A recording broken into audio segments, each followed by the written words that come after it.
और अब वक्त हो चला है एबीपी न्यूज पर सबसे बड़ी कवरेज का ग्रहण काल का। साल का पहला पूर्ण और आखिरी चंद्र ग्रहण बस कुछ मिनटों के बाद यानी 9:58 पर लगने जा रहा है। चंद्र ग्रहण पर सबसे बड़ी कवरेज जिसकी शुरुआत हो चुकी है। हमारे साथ देश भर से हमारे संवाददाता और बेहद खास मेहमान जो स्टूडियो में जुड़ चुके हैं।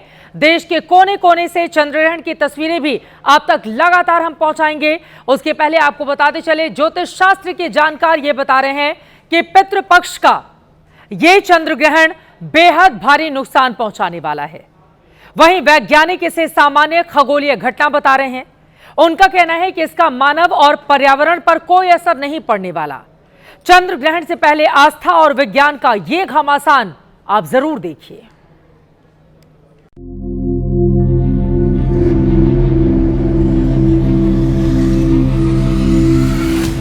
क्या चंद्र ग्रहण ला सकता है आपके जीवन में संकट?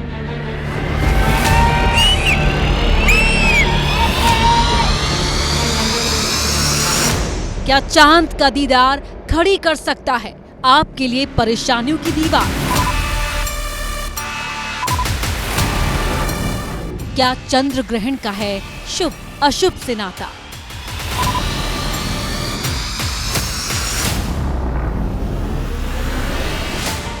चंद्र ग्रहण पर क्या कहती है आस्था और क्या कहता है विज्ञान?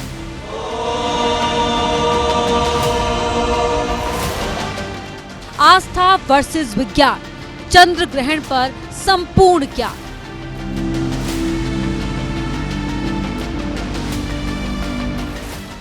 जिस चांद पर शायरों ने सैकड़ों शेर लिखे,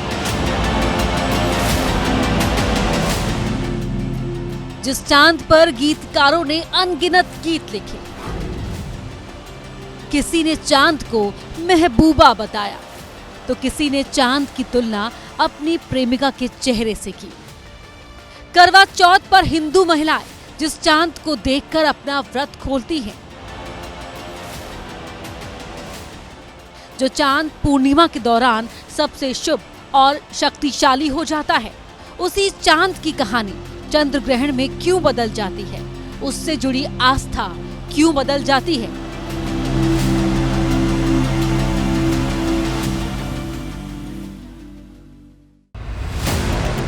वैसे तो चंद्र ग्रहण एक खगोलीय घटना है जिसमें पृथ्वी, सूर्य और चंद्रमा के बीच आ जाती है। इससे चंद्रमा पर पृथ्वी की छाया पड़ती है और वो लाल दिखाई देता है। इसे ब्लड मून कहते हैं।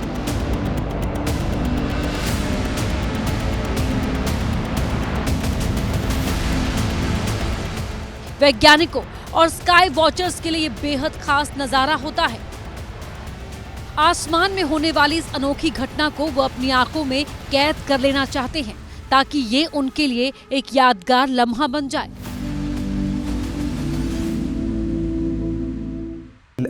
ये जो रेड मून है ये तभी होता है जब जो चंद्रमा है जो ग्रहण के समय पृथ्वी के नज़दीक हो, क्योंकि जो परिधि है कभी वो बहुत नज़दीक होता है, कभी बहुत दूर होता है।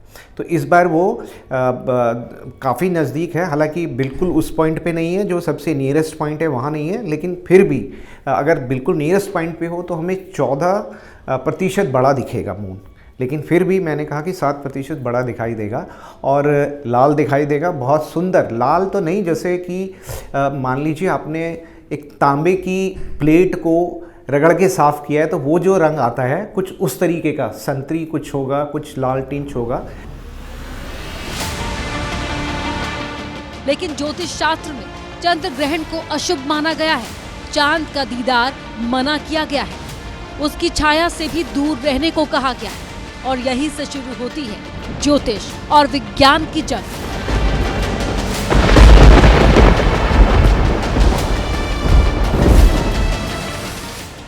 एबीपी न्यूज आज विज्ञान और ज्योतिष को एक मंच पर रखेगा और जानने की कोशिश होगी चंद्र ग्रहण को लेकर विज्ञान क्या कहता है और क्या कहते हैं हमारे ज्योतिषाचार्य।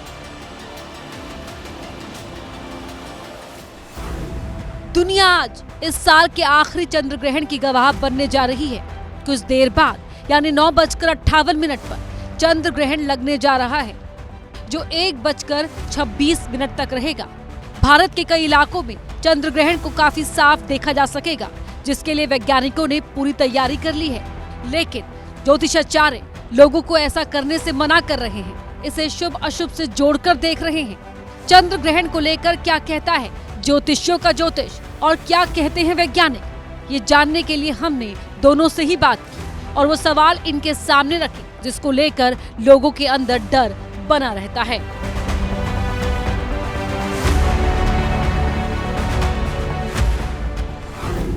हमने सबसे पहले पूछा, चंद्र ग्रहण शुभ है या अशुभ? वराह महीर संहिता के अनुसार कोई भी ग्रहण शुभ की संज्ञा नहीं दी जाती, हमेशा ग्रहण अशुभ ही होता है, याद रखिएगा। ग्रहण ना तो शुभ होता है ना अशुभ होता है। ये एक साइंटिफिक फिनोमिना है जो साइंस ने इसको डिस्कवर किया है, और इसको अगर आप शुभ मानते हैं तो इसको सेलिब्रेट करिए, डरिए मत। किसी तरीके का कोई इसका अशुभ से लेना देना नहीं है। हमारा दूसरा सवाल था, ग्रहण के दौरान क्या करें क्या ना करें? कि अगर ग्रहण के दौरान कोई गर्भवती महिलाएं हैं, रोगी हैं, या आप ऑफिस के अंदर हैं, तो ग्रहण के दौरान अगर आप भोजन करते हैं या फिर आप ग्रहण के दौरान जल पीते हैं, कॉफ़ी पीते हैं, चाय पीते हैं, तो उसमें तुलसी दल डालकर आप उसका जलपान कर सकते हैं। आप अगर ग्रहण को एंजॉय करना चाहते हैं, सेलिब्रेट करना चाहते हैं, आप बाहर जाइए, आप देखिए कि लाइट का क्या असर है, कि लाइट डार्क है, लाइट है। मतलब अपने बच्चों को दिखाइए ये वाली चीज कि बाहर how is it different from yesterday, कि कल परसों तरसों से आज का जो हमारा पूरा जो भूगोल है, जो हमारा पूरे स्टार्स हैं, वो कितने ब्यूटीफुल लगते हैं, और उनका क्या हम क्या आनंद ले सकते हैं। इसके बाद हमने पूछा, ग्रहण के बाद क्या करें क्या ना करें? जाता है चंद्रमा मनसो जाता, यानी कि ये चंद्र ग्रहण है, तो चंद्र ग्रहण में अगर देखा जाए तो मन पे बहुत ज़्यादा इसका असर रहेगा। फिजिकली इतना ज़्यादा नहीं रहेगा जितना मन के अंदर रहेगा। तो ऐसे में क्या करना चाहिए? ऐसे में आप ग्रहण के बाद सफ़ेद वस्तु जैसे दूध, दही, खीर या चावल या सफ़ेद कपड़े का आप निकाल के और उसको दान दे आइए, वो ज़्यादा अच्छा रहेगा। किसी गरीब को दान देना अच्छा रहेगा। ग्रहण के बाद आप हवन भी घर के अंदर कर सकते हैं। ग्रहण के बाद आप आराम से सो जाएं, और उसके बारे में अगर आपको थोड़ी आपस में चर्चा करनी है, बच्चों को एजुकेट करना है, तो उनको एजुकेट करें कि साइंस क्या कहता है। इग्नोरेंस जो होता है या जो कोई लोग डराते हैं, उसके बारे में भी एजुकेट करें कि मून का उससे कोई लेना देना नहीं है। लूनर एक्लिप्स का किसी की इंडिविजुअल लाइफ या मैक्रो लेवल पे, चाहे प्रेग्नेंट लेडी हो या कोई और हो या खाने की चीज़ हो, उससे कोई लेना देना नहीं है। हमारा चौथा और आखिरी सवाल था, ग्रहण के दौरान चांद को देखना शुभ है या अशुभ? शास्त्रों के अनुसार ग्रहण, चाहे सूर्य ग्रहण है, चंद्र ग्रहण है, सूर्य ग्रहण में सूर्य को देखने की मनाही है, लेकिन आप चांद को शास्त्रों के अनुसार देख सकते हैं, उससे उसका कोई प्रभाव नहीं है। वैसे शास्त्रों के अनुसार देखा जाए तो वराह महीर संहिता के अंदर वर्णन है कि किसी भी ग्रहण को स्पष्ट रूप से नहीं देखना चाहिए। यदि आप स्पष्ट रूप से किसी भी ग्रहण को देख लेते हैं तो वो कहीं ना कहीं अशुभ फलदायक होता है। रेडिश आपको मून दिखेगा, राइट? तो वो जो रेडिश मून देखेगा वो अपने आप में बहुत अच्छा है। आप अपने बच्चों को दिखाइए और आप उसको सेवर करेंगे, क्योंकि ये चीज़ें हमेशा नहीं आती हैं। So you will like it, और इसको मैं फिर कह रहा हूँ, इस चीज़ को आप सेलिब्रेट करिए। आपने ज्योतिषाचार्य और तर्कशास्त्री दोनों को ही सुना, चंद्र ग्रहण पर दोनों के तर्क जाने। अब फैसला आपको करना है, घर से निकलकर इस अनोखी खगोलीय घटना का गवाह बनना है या फिर घर के अंदर रहकर ग्रहण के खत्म होने का इंतजार करना है।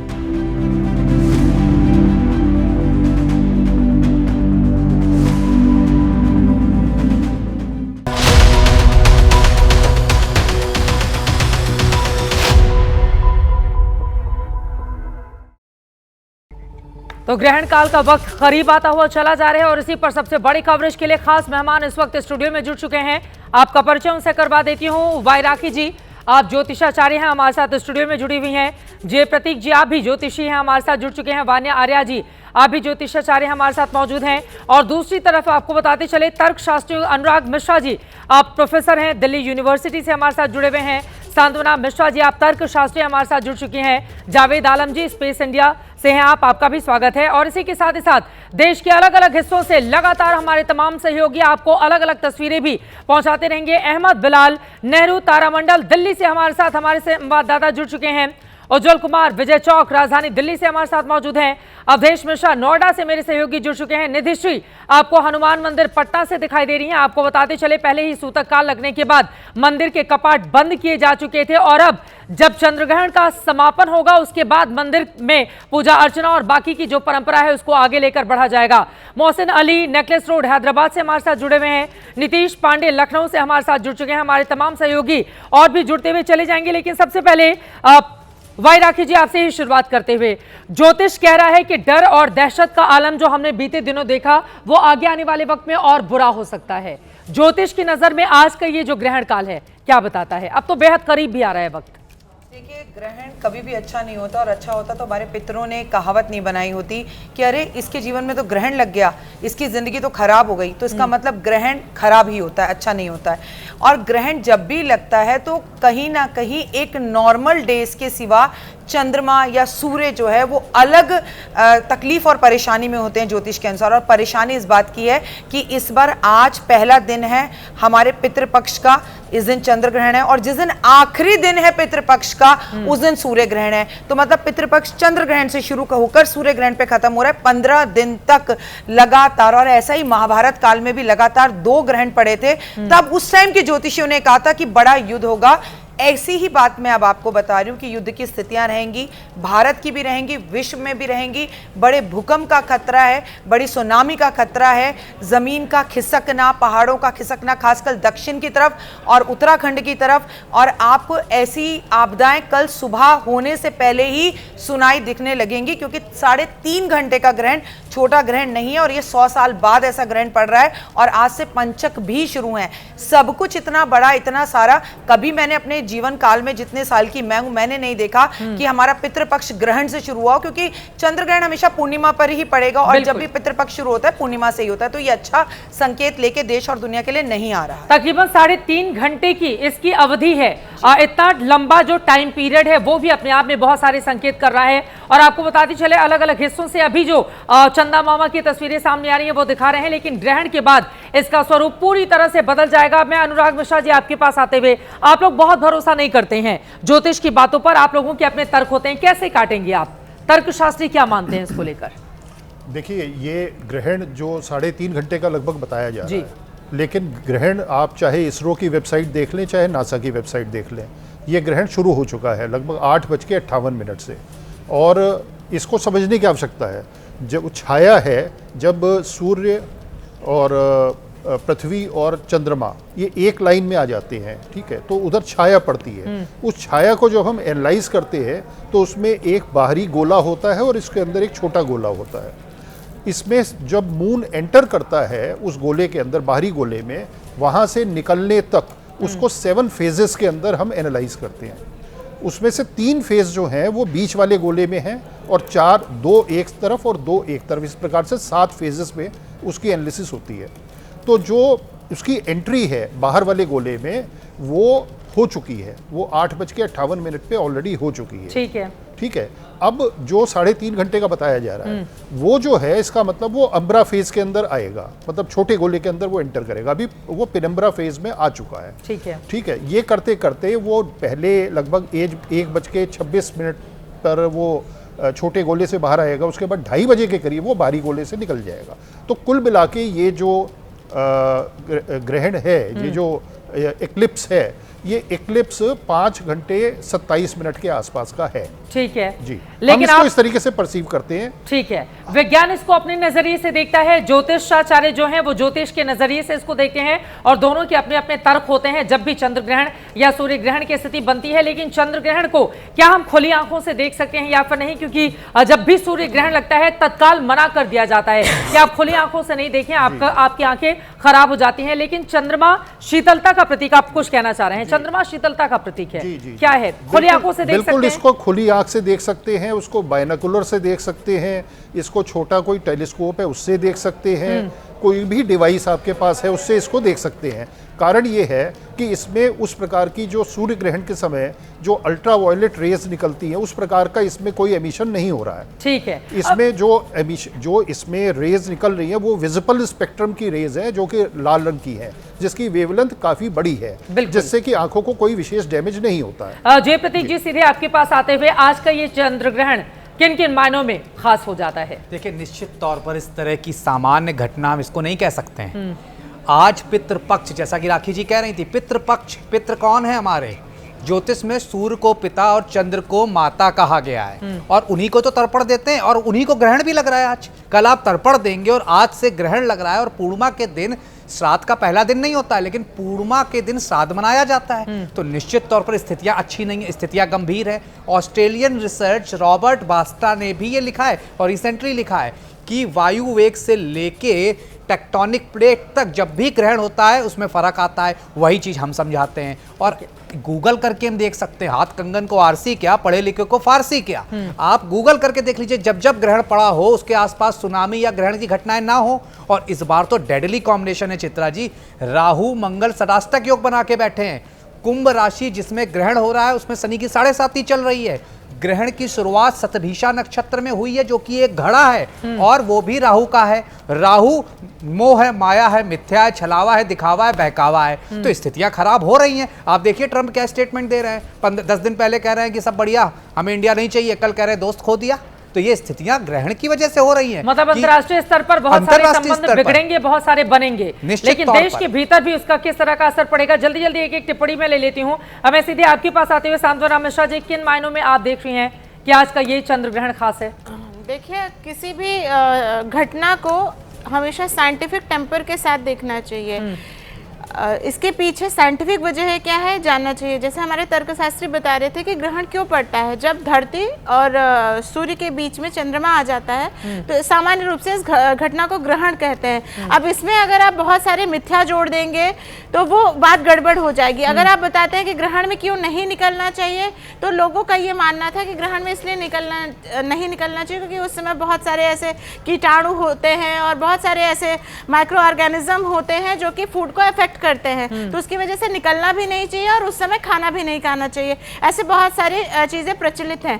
तो मैं मानती हूँ कि हमारे भारत में ज्योतिषी बहुत समृद्ध है, लेकिन उसके पीछे का तर्क भी सबको बताना चाहिए, और इस तरीके से हम किसी भी घटना को साइंटिफिक टेम्पर के साथ देख सकते हैं। ठीक है, ये बिल्कुल सही बात है कि जब सूर्य और चांद के बीच पृथ्वी आएगी तो फिर इस तरह की स्थिति देखने को मिलती है, लेकिन ब्लड मून जैसी स्थिति बहुत कम बनती है। पूर्ण, जिसको चंद्र ग्रहण कहा जाता है, इसको 3 भागों में ज्योतिषाचार्य अलग अलग डिवाइड करते हैं, लेकिन यहां पर हम आपको दिखा रहे हैं ग्रहण के बाद क्या करें क्या ना करें। लेकिन उसके पहले अभी आपको कितना सजग रहने की जरूरत है उसके बारे में वान्य आर्या जी सीधे अब आपके पास आते हुए, और आपको बताते चले तकरीबन 9 मिनट का और वक्त रह गया है, और देखिए पल पल सेकेंड यहां पर बदलता हुआ दिखाई दे रहा है। 9 मिनट के बाद चंद्र ग्रहण की शुरुआत हो जाएगी। वान्य आर्या जी, अभी जो हमारे दर्शक देख रहे हैं वो क्या करें क्या ना करें?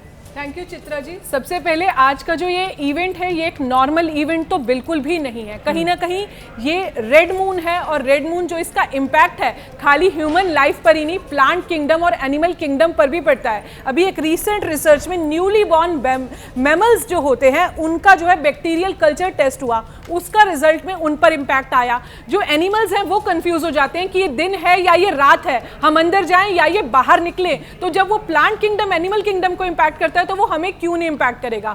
सेकंड पॉइंट, चंद्रमा जो है हमारे मन का कारक है, चंद्रमा मनसो जाता, तो कहीं ना कहीं हमारी मेंटल हेल्थ, हमारी इमोशनल हेल्थ पर इसका बहुत ज्यादा इम्पैक्ट रहता है। और बहुत सारी प्राकृतिक घटनाएं, ऐसा अभी नहीं, पहली बार नहीं, पास्ट में भी बहुत सारे इवेंट्स हुए हैं जहां पर इस तरह की नेचुरल कैलेमिटीज, स्पेशली चंद्रमा जल का कारक है, तो वाटर रिलेटेड इवेंट्स, सुनामी देख लीजिए, चाहे आप फ्लड्स देख लीजिए, वॉल्केनोज देख लीजिए। अभी तो हमारे ही देश में इस तरह के हालात हैं। बिल्कुल, अभी चेन्नई की तस्वीरें हम दिखा रहे थे, एक बार फिर से आप डालिए चेन्नई की तस्वीरें, उसके बाद आप अपनी बात को आगे बढ़ाइएगा। ये चेन्नई की तस्वीरें हैं, हम आपको दिखा रहे हैं। हालांकि अभी ये बहुत शुरुआती है, धीरे धीरे जब आप देखेंगे रंग जब परिवर्तित होगा। इन तस्वीरों को देखकर क्या समझ सकते हैं हम?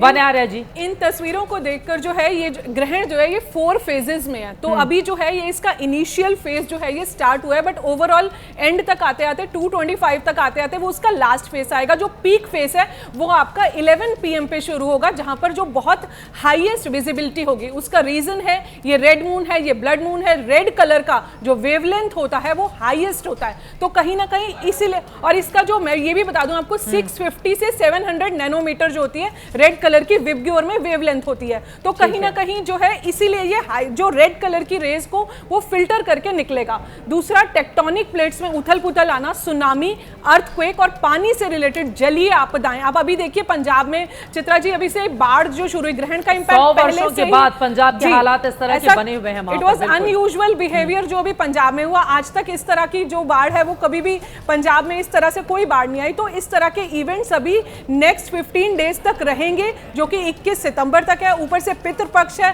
पूर्णिमा का ये जो ग्रहण है ये एक अनयूजुअल एक्टिविटी है और इसको हम इतना ऑस्पिशियस जावेद आलम जी, सीधे अब आपके पास आते हुए हमने सबसे पहले चेन्नई की तस्वीरें दिखाई, उस पर भी आपकी टिप्पणी में चाहूंगी। वो तस्वीरें जहां जहां देश के अलग अलग हिस्सों से आए, वो तस्वीरें हमारे दर्शक देखते भी रहेंगे और उस पर आपकी भी टिप्पणी और किन किन मायनों में आपके नजरिए से आज का ये चंद्र ग्रहण खास है। देखिए, चंद्र ग्रहण ये बहुत ज़्यादा खास है, क्योंकि क्या होता है कि जब आप पता है कि हमें जब हमारी धरती सन और हमारे मून के बीच में आ जाती है, तो जितनी भी जो सन से जो लाइट आती है वो हमारे मून तक नहीं पहुंच पाती। इस टाइम जो आपने चेन्नई की पिक्चर दिखाई थी, इसका मतलब होता है कि फर्स्ट कांटेक्ट स्टार्ट हो गया है, विच मीन्स कि हमारा जो मून है वो अब इस पोजीशन में आ गया है कि हमारी अर्थ की लाइट उस पर अर्थ के थ्रू उस पर लाइट पहुँचना कम होता जा रहा है। इसको फर्स्ट कॉन्टैक्ट कहते हैं। और ये जो हमारा दिल्ली में स्टार्ट होगा, ये आपका 9:58 से स्टार्ट होगा। जब ये स्टार्ट होगा तो ये पहुँचते पहुँचते आपका स्टार्ट होगा, कंप्लीट होगा आपका 11 o'clock, जिसको हम बोलेंगे टोटल एक्लिप्स। टोटल एक्लिप्स के बाद 11:30 पे जब ये ग्रेटेस्ट एक्लिप्स होगा, उस टाइम पे इसका कलर जो होगा आपको प्योर रेड दिखाई देगा, पूरा रेड हो जाएगा। बिल्कुल, इसी को हम ब्लड रेड कहते हैं। इसी में यही होता है कि जो हमारी सूर्य से लाइट आती है, उस टाइम पर जो हमारे अर्थ का एटमॉस्फेयर होता है, हमारे अर्थ के एटमॉस्फेयर से वो जो लाइट टकराती है, तो उसके बाद क्या होता है कि जो वेवलेंथ, जैसे हमारी ब्लू और ग्रीन, इसकी वेवलेंथ बहुत कम होती है, जिसकी वजह से स्कैटर होता है। इसी की वजह से आप देखते हैं कि हमारा जो स्काई है वो ब्लू कलर का दिखता है। और जबकि जो हमारी रेड कलर की जो लाइट होती है, उसकी वेवलेंथ बहुत कम वेवलेंथ ज़्यादा होने की वजह से वो रिफ्रैक्ट होकर वो सारी लाइट हमारी मून पे आ जाती है, जिसकी वजह से मून का कलर जो होता है वो रेड हो जाता है। लेकिन ज्योतिष जो बातें कहता है कि आप लोग उसको स्वीकार करते हैं, आप स्पेस इंडिया से हैं जी, मैं उनकी बहुत इज्जत करता हूँ कि उनकी विद्या की बहुत इज्जत करता हूँ। पर अगर आप साइंटिफिकली ये सारी चीज़ें देखेंगे तो ये एक ऐसा फेनोमेना है जो हर एक टाइम पीरियड के बाद ऐसा होता है, क्योंकि जो हमारा मून है वो एक नेचुरल सैटेलाइट है। इसका मतलब ये होता है कि हमारा मून जो है हमारी धरती के चक्कर लगा रहा है, और जो हमारी धरती है वो सन के चारों तरफ चक्कर लगा रही है। तो एक टाइम पे ऐसा होता ही है कि ये तीनों एक लाइन में आ जाते हैं, जिसकी वजह से एक्लिप्स होता है। जब मून हमारे अर्थ और सन के बीच में आ जाता है, तो उस टाइम पे हमारा सोलर एक्लिप्स हो जाता है। और जब हमारी धरती मून और सन के बीच में आ जाती है, तो वो हमारा लूनर एक्लिप्स हो जाता है। ये हर महीने इसलिए नहीं होता क्योंकि जो एक पाथ होता है वो 5 डिग्री टिल्ट होता है, जिसकी वजह से वो एवरी मंथ नहीं दिखता। बट कुछ वक्त पे ऐसा होता है कि एक्लिप्स हो रहा है, जैसे ये एक बहुत बड़ा इवेंट है हम लोगों के लिए, तो इट्स लाइक अ फेस्टिवल। हमारा होता है कि लोगों को हम एडुकेट करें, लोगों को बताएं कि साइंटिफिक चीज़ें जो आप किताबों में पढ़ते हैं वो आप रियल लाइफ में देखते हैं। तो ये एक तरीके से एडुकेशन पर्पज़ के लिए बहुत अच्छी चीज़ है, और हमें ये सबको, और चांद ग्रहण आप एक ऐसी चीज़ है जिसको आप नॉन नेकेड आई से भी देख सकते हैं। दोनों के अपने अलग अलग तर्क हैं, लेकिन यहाँ पर आपको बता दें बहुत कम वक्त बाकी रह गया है। यहाँ पर मेरे ठीक पीछे आप देख रहे हैं तकरीबन 3 मिनट 56 सेकेंड, यानी कि 4 मिनट से भी कम का वक्त रह गया है। ऐसे में जो ज्योतिषाचार्य हैं उनका ये मानना है कि आगे आने वाले वक्त में आप देखेंगे कि जिस तरह के हालात पंजाब में, हिमाचल प्रदेश में, जम्मू कश्मीर में या देश के कई ऐसे हिस्से जहां पर बाढ़ और बारिश के बाद तबाही की तस्वीरें देखने को मिल रही हैं, ऐसा 15 से 20 दिनों तक और ज्यादा बढ़ता हुआ दिखाई देगा। अंतर्राष्ट्रीय स्तर पर आपके संबंध बदलेंगे, देश के भीतर भी बहुत सारे चेंजेस होंगे, नेताओं को लेकर भी बहुत अलग अलग तरह की बातें कही जा रही हैं। कई राज्यों में कई नेताओं के लिए स्थिति खराब भी हो सकती है, लेकिन क्या किसी के लिए बेहतर भी हो सकता है? सीधे आपके पास आते हुए भाई राखी जी, क्योंकि देखिए इस साल का ये दूसरा और आखिरी चंद्र ग्रहण है। इसी के साथ ही साथ भारत में दिखाई देगा सूतक काल। हमने देखा दिन भर आज किस तरह से कपाट भी बंद रहे, और भारत के किसी भी, कश्मीर से लेकर कन्याकुमारी, हर जगह पर इसको देखा जा सकता है। ऐसे में क्या सबके लिए बुरा ही रहने वाला है या फिर कुछ लोगों के लिए बेहतर भी हो सकता है? देखिए, उनके लिए बहुत बेहतर हो सकता है जो इस वक्त इस कार्यक्रम को देख रहे हैं और माला का जाप कर रहे हैं। आप जितना प्रभु का नाम लें, जैसा कि इस बच्चे ने बोला, बहुत सही बोला आपने कि ये एक फेस्टिवल की तरह है। हम भी खुद कहते हैं एस्ट्रोलॉजर्स की एक फेस्टिवल की तरह है, क्योंकि इस टाइम पर किया गया दान, इस टाइम पे की गई हवन, इस टाइम पे किया गया माला का जाप आपके हर मंत्र को सिद्ध कर सकता है। कौन सा मंत्र पढ़ सकते हैं? आपके गुरु ने जो आपको मंत्र दिया है वो पढ़िए। अगर आपको कोई मंत्र नहीं आता तो मैं कहूंगी कि इस वक्त देव गुरु बृहस्पति जो है वो अतिचारी हैं, तो ओम नमो भगवते वासुदेवा का जाप करें। कुछ नहीं आता नारायण नारायण करें, कुछ नहीं आता जय माता दी करें, ओम नमः शिवाय का जाप करें, क्योंकि चंद्रमा को ग्रहण लग रहा है। तो आपको जो मंत्र आता है, जितना आता है, बैठकर कम से कम एक माला जाप जरूर करें। वो 1,00,000 माला जाप के बराबर आपको फल देने वाला है। तो आप इसे अपने आप खास बना सकते हैं। आपकी राशि में जो कष्ट तकलीफें आने वाली हैं वो सही हो सकते हैं। प्रतीक जी ने बिल्कुल सही कहा, कुंभ राशि में ये ग्रहण लगने वाला है जिसपे शनि की सारस्वती का 3रा फेज चल रहा है। तो आपके लिए तो ये हेल्थ वाइज बिल्कुल अच्छा नहीं है, देश और दुनिया के लिए अच्छा नहीं है। देखिए, चंद्रमा मन का कारक, तो स्त्रियों के लिए अच्छा नहीं है, मन के लिए अच्छा नहीं है, मैरिज लाइफ के लिए अच्छा नहीं है, ब्रेकअप के लिए अच्छा नहीं है। कल से लड़ाई झगड़े शुरू हो जाएंगे और बहुतों के तो आज ही शुरू हो चुके होंगे। तो भाई हम ब्रेकअप कर रहे हैं, हम लड़ रहे हैं, मन दुखी रहेगा, उदास रहेगा, परेशान रहेगा। और महिलाओं से जुड़ी हुई किसी बड़े पद पर बैठी हुई कोई बड़ी खास महिला को हम खो भी सकते हैं, या उनके हॉस्पिटल जाने के हमें कहीं ना कहीं खबरें भी आ सकती हैं। तो कहीं ना कहीं सबके लिए अच्छा या बुरा दोनों ही है अगर आप मंत्र करते हैं, प्रभु का नाम लेते हैं। लेकिन ये बहुत देर तक का है, जैसा कि मैंने खुद बताया 3.5 घंटे तक का है। तो गर्भवती महिलाओं के लिए खासतौर से ये जो वक्त है उनको क्या करना चाहिए? क्योंकि जब भी हम देखते हैं चंद्र ग्रहण या सूर्य ग्रहण की स्थिति बनती है, इस सवाल के जवाब आप ही देते हैं, उसके बाद बाकी लोगों के पास आएंगे। अलग अलग हिस्सों से हमारे तमाम सहयोगी भी जुड़ चुके हैं, लेकिन आपको बताते चले तकरीबन 1 मिनट के बाद सबसे लंबा ये जो चंद्र ग्रहण है 3.5 घंटे का, उसकी शुरुआत हो जाएगी। अलग अलग हिस्सों से तस्वीरें भी सामने आ रही हैं, हम आपको दिखा रहे हैं। ग्रहण काल में आपको क्या करना है, क्या नहीं करना है, उसके बारे में आपको जानकारी दे रहे हैं। अवधेश के पास सीधे चलेंगे। अवधेश, चारों तरफ घुप अंधेरा तो आपके पीछे दिखाई दे रहा है, लेकिन इस चंद्र ग्रहण को चूंकि अब 1 मिनट, तकरीबन 1 मिनट से भी कम वक्त बाकी रह गया है, किस तरह से 20 सेकेंड में आप बताएंगे जल्दी से अवधेश? बिल्कुल, देखिए, तर्कशास्त्रियों और ज्योतिषियों के बीच ये बात हो रही है कि किसका विज्ञान महत्वपूर्ण है, लेकिन ग्रंथ है अपने सनातन धर्म में और वो बड़े वैज्ञानिक, उसमें साफ तौर से कहा गया है कि भानोः पंचदशे ऋक्षे चंद्रमा यदि तिष्ठति पूर्णमस्याम निशा शेषे चंद्रग्रहणम आदिदेश, यानी कि कहा गया साफ तौर से वैज्ञानिक दृष्टिकोण से कि जो सूर्य का नक्षत्र है उससे 15वें नक्षत्र पर अगर चंद्रमा की स्थिति है तो उस दिन चंद्र ग्रहण होता है। तो आज सूर्य मघा नक्षत्र में है और ठीक उससे 15वां नक्षत्र जो है वो सतभिषा पड़ता है। तो जब सतभिषा नक्षत्र पर चंद्रमा आ जाए हैं तो आपके पास, बिल्कुल मैं फौरन आ रही हूं आपके पास। 5 4 3 2 और 1, और आपको बताते चले इसी के साथ चंद्र ग्रहण की शुरुआत देश भर में हो चुकी है।